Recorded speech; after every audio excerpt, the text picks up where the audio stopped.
Hello, good evening, everyone. I'm going to be starting the class immediately since we said we are starting 4:30 p.m. This is 4:32. So in order not to waste our time, today we are looking into foodstuff exports to the United States. So previously we looked at foodstuff export to the United Kingdom, and the slides and the recorded class are all online for us to access. And I hope that we learned a lot from that class. So there are still some things we need to look at when it comes to the United States of America because they are two different countries. They are two different nations with different rules and policies. And don't forget that we are still also going to look at foodstuff export to the European Union, which is what we are going to look into next week, uh, because the United Kingdom is no longer part of the European Union, so they are different. So we have to look at them separately. We have to look at them separately. So now, foodstuff export to the United States.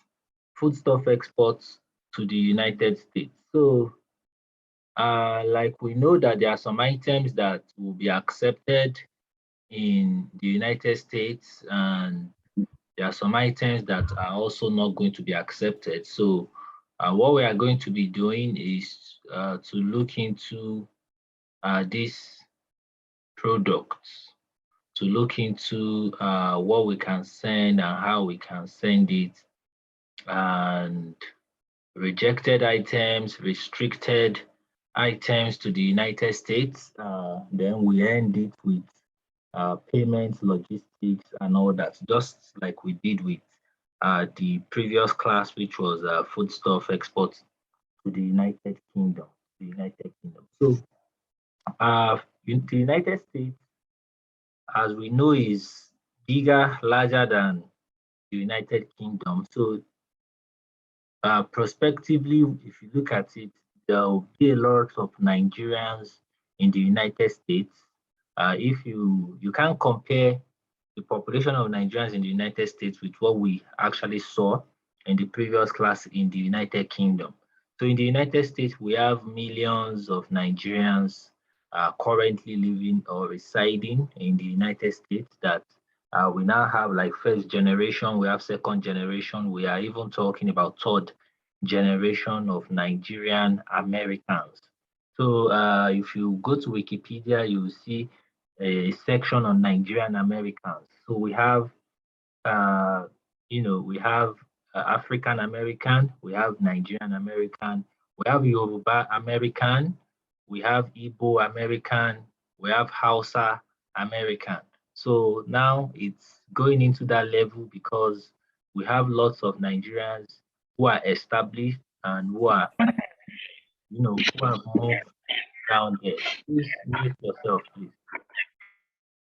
So one thing is that the more people, when you look at the population statistics of the United States, if you look at the immigrants, the people who actually moved there, who moved to the United States, when you look at their development, you can't actually uh, put pull back Nigerian in the space of that development. So Nigerians are like when it comes to immigrants, when you are looking at the statistics and all that, the developments that they've put in when it comes to jobs, education, quality of life, income level is actually very high among all other immigrants that actually came from different parts of the world to the United States, to find maybe better life, Greenland and all that. So Nigerians are really developed over there because as you know, Nigerians, we have good energy. We want to learn. We want to do more. We want to get exposed. We want to get more information. So that tells us that Nigerians in the United States, there are lots of them. They pay a lot of remittance and they are well developed. Some of them have very good, fantastic jobs. Some families over there, they've already established themselves in a way that even when you go to Google, just click sports athletes in the United States that are Nigerian, that are of Nigerian descent. When you look at the the the acting side, Hollywood, you find Nigerians there in their Hollywood. You find Nigerians in their sports sector. You find Nigerians in the education sector that are top professors and all that. If you go into the medical health sector, so you find Nigerians there. So Nigerians are actually like in every industry that you look into in the United States. So this tells you that we have a good reach, we have a solid market there.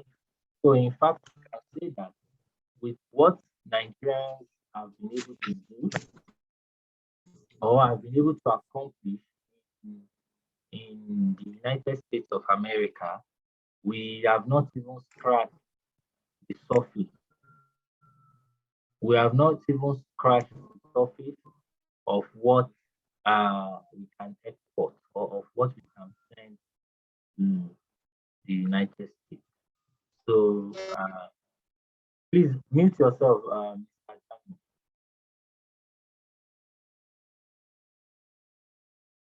Okay, so let's go into our first slide. Let's talk about the United States. Let's talk about the United States so we can. So the United States of America is a country. It's primarily located in North America. It consists of 50 states. So if you look at it, those 50 states, there are Nigerians there. Nigerians have been able to form different communities around. So you see that the market is actually large. So if you look at what I said in like two previous class, the way I mentioned something like you trying to look at a location or an environment or a state where you know that okay, in this environment I have like a very good number of Nigerians there. I have a very good population of Nigerians, in that area who are actually living there. So in these 50 states, it will be very good if you actually look at things and look at it that okay, where do you know so many Nigerians? Where do you have like a huge network or a huge community of Nigerians that you can now use as your target market or as your entry strategy that you can say, okay, let me start from these markets or from these states where I have or know a lot of people where I can start marketing foodstuff or the products that I want to be sending in. Then it is the world's fourth largest country by land area and third largest by total area. So the US shares border with Canada, it shares borders with Mexico.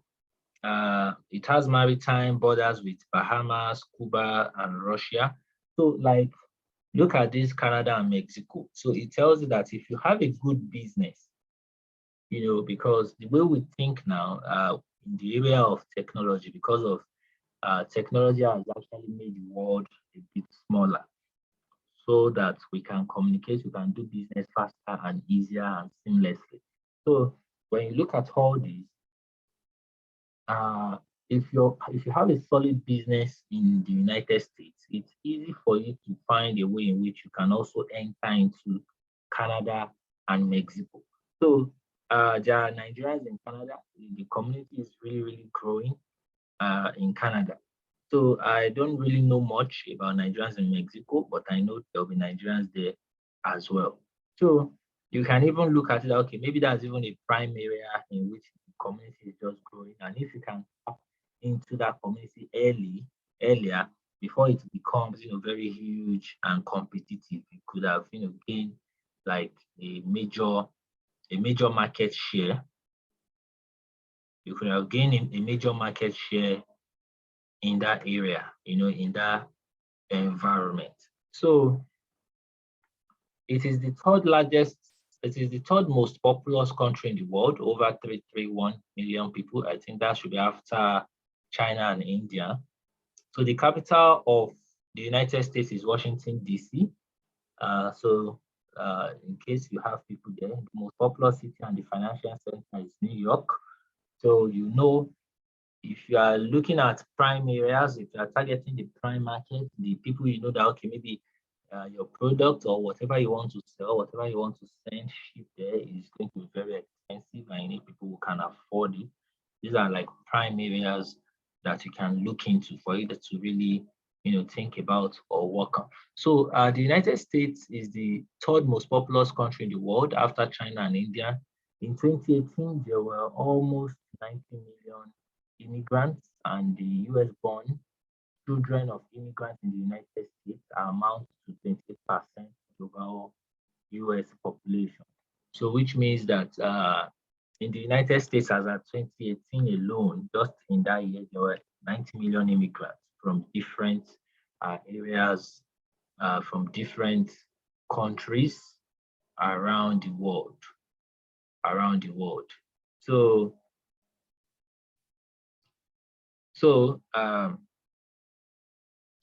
which part of these immigrants also are Nigerians, Africans, and all that.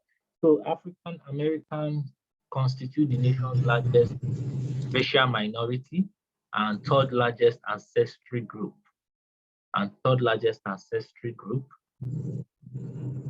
Please mute yourself, Mr. Taiwo. So African Americans constitute the nation's largest racial minority and third largest ancestry group, around 13% of the overall US population.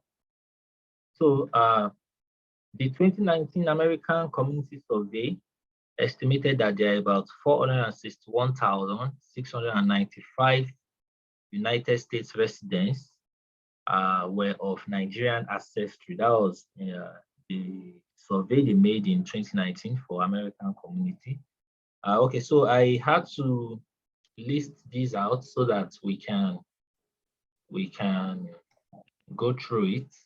So there's Texas 60,173 Nigerians. There is Maryland 1,263.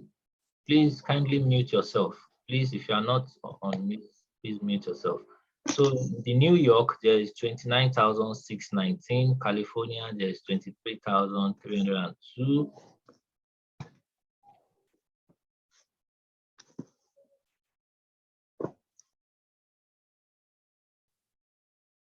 And in Georgia, there is 19,182. Illinois have 15,389. New Jersey has 14,780. Florida. So now, if you look at these figures, these are like the top communities or the top states, the states where we have the top numbers of Nigerians living there in the United States. If you look at these figures, and compare with our last class, the one of the United Kingdom, you'll see that these figures are by far larger than those of the United Kingdom. So now, if you have to note that this figure came from, it's not a recent figure. It's not even 2020, and it's not 2021. It's not 2022. So these are like just 10 states where we have like the top Nigerians living there. So over the years, by the time we come to 2019, 2020, 2021, 2022, there are several Nigerians that have entered into the United States in that short space, of time. So because I know that, though I didn't really use those because I couldn't find the fact sheet for it, but it's currently estimated that there are about 3 million Nigerians in the United States of America currently. So you are looking at all those states, there are Nigerians living there, living, working, studying, and all that, and making a living in the United States. So the US-Nigeria business, Nigeria was the United States' 52nd largest goods export markets in 2019. In 2019, which means we are, when it comes to the countries that the United States exports to, in 2019, Nigeria is number 52 on, on their list. And meanwhile, Nigeria is also number 51 when it comes to the country that they are importing from, that is, country Nigeria is exporting to, So Nigeria is number 51, largest supplier of goods imports in 2019. In 2019, I tried to do a brief rundown of what they actually import from Nigeria. So in 2019, US goods imports from Nigeria totaled $4.6 billion in 2019. That is the sum total of all the goods that just went from Nigeria to US in just that year. So it went down in 2018. It was $1 billion in 2009. It was about 75% down. So if you look at the gap between 2018 and 2019 alone, that will give you a view of what they are importing from us by now, 2020, 2021, now we are in 2022. So top imports from Nigeria in 2019 to the United States, mineral fuels, special order returns, oil seeds and oleaginous fruits, fertilizers, cocoa. The cocoa stands on its own. So now, look at US total imports of agricultural products from Nigeria total $50 million in 2019. Cocoa peas was 8 million. Food and fodders was $8 million. Tea, including herbals and all that, was $8 million. Spices, $7 million. And tree nuts, $6 million. So if we look at the areas that really concerns our training program, we are looking at the herbal side, spices, tree nuts. So this is showing us or letting us understand that there's market for what we are actually looking at, or for what we want to export to the United States. So we are still going to check out some other food items and stuffs and products later in the class. So the remittance volume that is done by Nigerians in diaspora in the United States, remittance receipts to Nigeria in 2012. This is like a recorded receipt in 2012 that I could pull out. It was valued at $20.6 billion, representing 7.9% share of Nigeria's GDP. So if you look at remittance receipts to Nigeria in 2012, that was valued at $20.6 billion. That's actually a lot. That's a lot. If you look, the second statement said the Nigerian diaspora in the United States transferred about $6.1 billion in remittances to Nigeria in 2012, making this US-based population Nigeria's largest source of remittance inflows. So you see, that means that the remittance that we were talking about the other time, that we said in 3 years, Nigerians in diaspora sent back about $60 billion plus amount of money in 3 years at an average of about $20 billion annually. If you look at that figure, the largest percentage of the remittance comes from the United States. I mean, from Nigerians that live in the United States. So these are money they send in back to Nigeria for food, for real estate, for investment, for family, to build their house, to buy cars, to save, different reasons why they are sending back money. So these are just money they've been sending. So if you are looking at it that in 1 year, we have about what's it called? Let's say we have about 3 million Nigerians in the United States. The 3 million Nigerians, they send, if in 1 month they are sending $1,000, that's $3 billion already.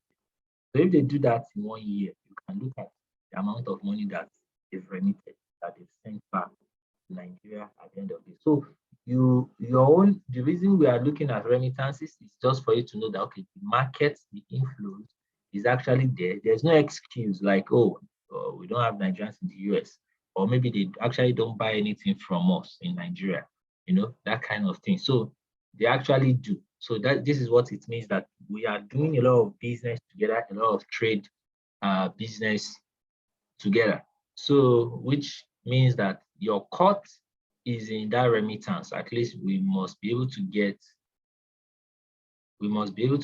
a cut from that remittance, from the remittance that is coming to Nigeria. Okay, so yes.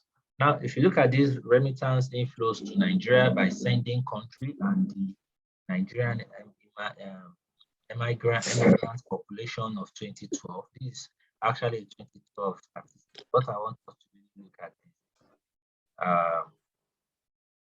is remittances sent to Nigeria. Is remittances that were sent to Nigeria.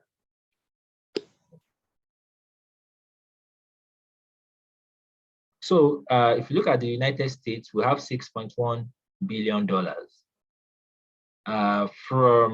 That's from 252,000 Nigerians in the US. If you look at the United Kingdom, we have $3.8 billion from 184,000. So in 2012, the number of Nigerians that went to the United States was 252,000. In that same 2012, you look at the one of United Kingdom, look at the amount of people that migrated.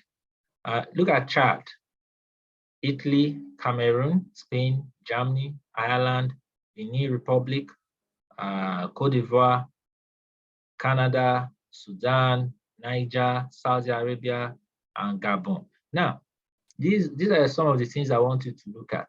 How come Chad is on the number 3 list of remittance inflow to Nigeria? Now we have 13,000 Nigerians that migrated to Chad in 2012. So this is what I want you to think about.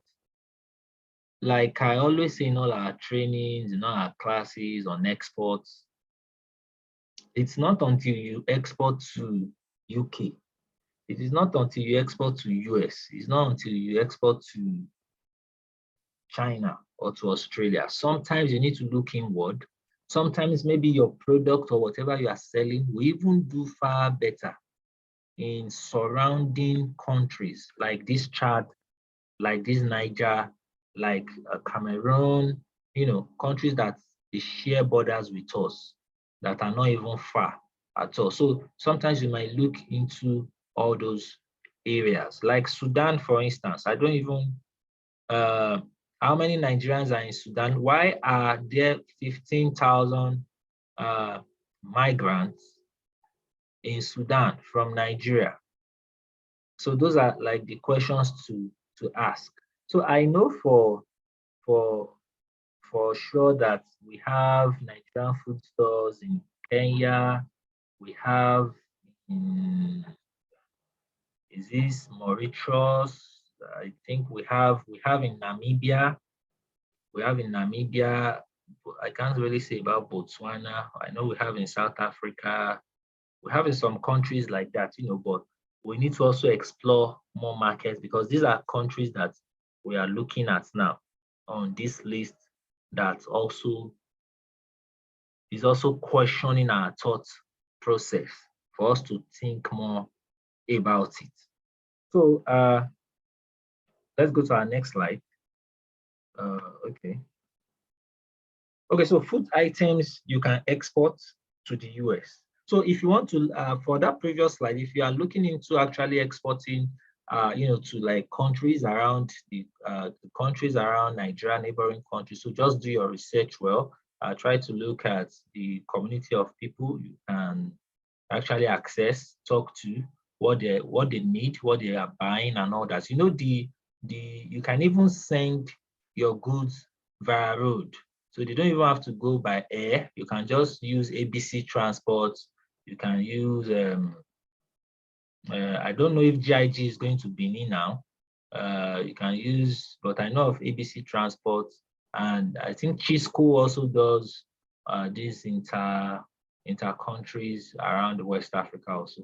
So at least by land, you can send your stuff to Niger, you can send it to Benin, you can send it to Chad, yes, and Cameroon, yes, because from Ecom you can enter Cameroon, you know, and all that. So these are things for us to really look at and think about. So food items you can export to the United States. Condiments, ketchup, mustard, mayonnaise, Marmite, Vegemite, and prepared sauces. These prepared sauces that do not contain meat products, are accepted. Olive oil and other vegetable oils are also accepted. Now, bread, cookies, crackers, cakes, granola bars, cereal, and other baked and processed products, they are accepted on condition. On condition. Yes, this slide, there's actually something I'm supposed to quickly explain. There are some items that they are rejected items, and there are items that they are restricted items. Let me search for something. Okay, yes, so we have prohibited items, we have restricted items. So prohibited means the item is forbidden by law to enter the United States. Examples of prohibited items are dangerous toys, cars that don't protect their occupants in a crash, bushmeat, or illegal substances like absinthe and rohypnol, you know, maybe that kills people, maybe, you know, those kind of things. So restricted, okay, this bushmeat, the reason why bushmeat is listed under this prohibited item is because, you know, sometimes these animals, they are killed illegally on African soil, and you know, maybe someone just wants to smuggle it into the US and all that, so it's prohibited. But we'll get to some cases where we'll look at something. So restricted means that special licenses or permits are required from a federal agency before the item is allowed to enter the United States. Examples of restricted items include firearms, certain fruits and vegetables, animal products, animal byproducts, and some animals. Now, I want you to really look at these restricted items. The reason why I made sure this slide differentiates between these two is not because of maybe like you actually can't push your food product, maybe because they are restricted to the US. You can push it, but you have to know that it's risky. So there are some items that you just need to know that, oh, these items, it might go in and it might not go in. They might, you know, intercept it. If your item is busted, if it's intercepted, it's going to be burnt at the airport. Maybe they'll do it like some days before they burn it down. So you have that kind of knowledge. So if you have that knowledge, it will help you guide you in your freight, in your packaging and all that. But we'll still discuss about something. So that's whenever maybe you are reading anything, or maybe you are trying to feel something, you see prohibited, you see restricted. So these are what it means. So restricted items. It doesn't mean the item cannot enter into the United States. What it means is just that maybe they need extra documentation, they need extra permits, they need extra license for you to get the item into the United States. So, but if they say it's prohibited, then it means that the item is not allowed by the US law. The item is not allowed. Okay. So you can send in candy and chocolates. You can send in cheese, solid cheese that do not contain meat. So if you've looked at it now, we've been seeing that meat products, they are not allowed in the United States. Why? Because now if you are sending solid cheese, if it contains meat, it's easy for the cheese to contaminate it or to spoil. You know, we are not talking about dried meat now. The kind of meat we used to eat in Nigeria that we would have dried for a period of time, maybe for days, and it will be hard, like stone, that even before you can cook it, you know, you have to first soak it in water, like our cow skin, for instance. You know, sometimes there are some that you have to soak inside hot water, you know, those kind of things. So we are just talking about normal, you know, cooked meat, you know, so you can't, or processed meat, you can't export that into the United States. So liquid milk and milk products intended for use by infants or very young children are accepted if in a reasonable amount, that is small quantity, you know. So, you know, last when we were talking about that United Kingdom or food export to the United Kingdom, we said things about items that you can send to the UK in large volume. You just have to, you know, maybe 20 kilograms, 25 kilograms. So it's not too much. So you don't call unnecessary attention. So what people just used to do is they can send that item in batches. So you can send 500 kilogram of the same item, you know, but splitting it into 20 kilograms, 20 kilograms. So you send 5 today, you send another 5 tomorrow, you send another 10 next month, you know. So when it's entering there, it enters in the batch of 20 kilograms. So okay, I think I've said I'm done with this slide. Then juices, commercially packaged juices are also accepted. Tea, commercially packaged tea and ready to be boiled. That is, they've already been processed. You know, when it comes to these juices now, juices is not maybe like a juice you made, you put it inside your keg, inside the keg or something. No, this is a finished product that's gone through the processing and all that. It's, you know, packaged into all these kind of materials, that the carton materials and all that. So cocoa, berry, loose citrus leaves are prohibited. Ready to be boiled, steeped or microwaved in liquid. So coca, barberry, and loose citrus leaves are prohibited. So now spices,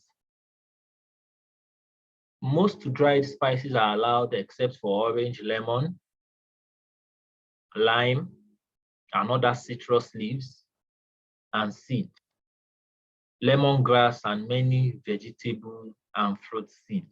So there's still a slide where I'm going to talk about, I'm going to be talking about seeds. Yes, seeds most especially, because seeds are not too allowed in the United States. You can't export seeds there. Their custom is going to intercept that. So for spices, they allow spices like, you know, when we are talking about pepper, veggies, like dried, you know, curry, thyme, turmeric. What other spices do we have? You know, like flavors and all that. They accept them. So except for whatever has to do with orange, lemon, lime, you know, citrus. Let me just say citrus, you know, and all that. So lemongrass is also listed among what is not accepted. So noodles and ramen that do not have animal products in the ingredients. So chicken, like we were talking about chicken in, for the United Kingdom, you know, we're talking about meat products in production for the United Kingdom. We're specific about chicken. So for the US is categorizing for their own items that are acceptable, that anything that has meat, once they look at it, maybe it's beef, maybe it's cattle, it's beef, maybe it's goat, maybe it's chicken, maybe it's whatever it is, they'll intercept it. So flour is accepted, mushroom, fresh, dried, and above the ground parts that are clean and free of soil are accepted. Nuts, roasted nuts, are accepted. So not raw nuts, the roasted ones. Bakery items, candy, chocolate, and dry mixes containing dairy and egg ingredients. Containing dairy and egg ingredients, that is milk and all that. Commercially labeled and presented in final finished packaging are generally admissible. So if you look at when we were talking about, okay, that's the previous slide. When we're talking about bread, cookies, crackers, cake, granola bar series, and all these things here in this part, I try to say that okay, in another slide, I'm going to explain something. So for all these items that are listed in this third bullet, you must be, it has to be like a finished product. If it's semi-product or a raw kind of product, they won't accept it. So if you look at, that's why they are like, okay, it has to be commercially labeled and presented in final finished packaging. So that it will look like, okay, you've already sealed the item. When they look at it, they know that it's coming from Nigeria. You can see maybe SON on it. They see NAFDAC on it, that kind of thing. That's what they want for this kind of product. So they'll be able to know that, okay, it's of high quality. It doesn't have disease. It doesn't have germs. If people eat it in the US, it won't give them issues. There won't be spread of, of sicknesses and all that. So these are the reason for why these items, they have to be commercially labeled and presented in final finished packaging materials. So food items, okay, so now look at aloe vera. You can export aloe vera. The above ground parts can be exported. You can export it fresh.